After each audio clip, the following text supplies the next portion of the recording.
The F1 error on a Haier DC inverter typically indicates that the IPM protection on the outdoor unit has been activated. This is often caused by a faulty compressor or IPM module.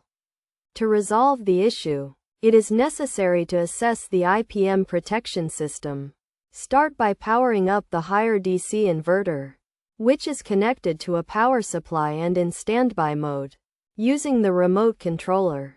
If the F1 error appears after the compressor has been running for a while, it may be due to the inverter system being over or undercharged with gas, or a faulty compressor shaft, which would require compressor replacement.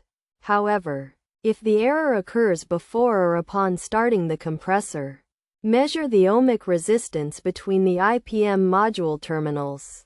If the resistance values are inconsistent across the terminals or significantly deviate from the required values, replace the module. It is essential to note that replacements of the compressor or IPM module should only be performed by qualified personnel.